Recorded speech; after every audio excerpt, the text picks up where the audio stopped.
देखिए NCERT physics class 12 भाग 2 chapter 9 का 9.1 क्वेश्चन है। क्वेश्चन का 2.5 सेंटीमीटर साइज की कोई छोटी मोमबत्ती है 36 सेंटीमीटर करता त्रिज्या किसी अवतल दर्पण से 27 सेंटीमीटर दूरी पर रखी गई है।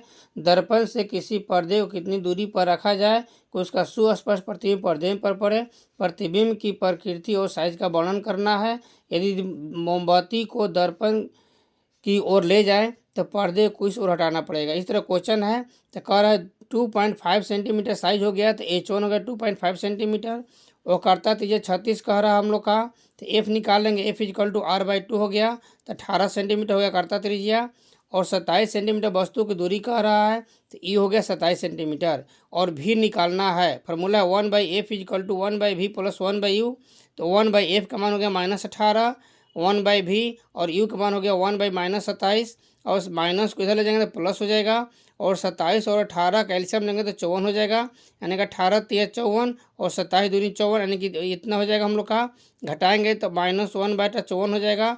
तो भी का मान हो गया इतना, यानी कि माइनस में आ गया। तो माइनस माने का मतलब का सामने, यानी कि पर्दे को 54 सेंटीमीटर दर्पण के सामने ले जाना पड़ेगा। अब निकालना हम लोग का साइज, मतलब H2 निकालना है। तो फॉर्मूला होता है H2/H1 इक्वल टू -V/U। तो H2 और H1 हो गया -2.5 हो गया, ये -54 हो गया, 27 हो गया। तो 27 दूनी 54 और 2.5 दूनी 5 हो जाता है ना, यानी कि H2 बराबर 5 सेंटीमीटर हो गया। यानी कि प्रतिबिंब दर्पण के सामने माइनस कर सामने हो जाएगा, वास्तविक उल्टा और 5 सेंटीमीटर पर बनेगा।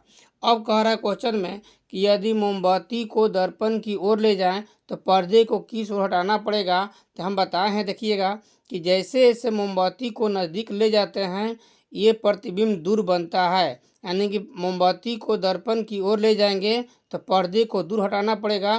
तो वही बात यहाँ लिखे हैं कि यदि मोमबत्ती को दर्पण की ओर ले जाते हैं तो पर्दे को दर्पण से दूर हटाना पड़ेगा। तो इस तरह से 9.1 का क्वेश्चन हम लोग का हो गया। ठीक है, धन्यवाद। अगले वीडियो में फिर मिलते हैं 9.2 क्वेश्चन के साथ।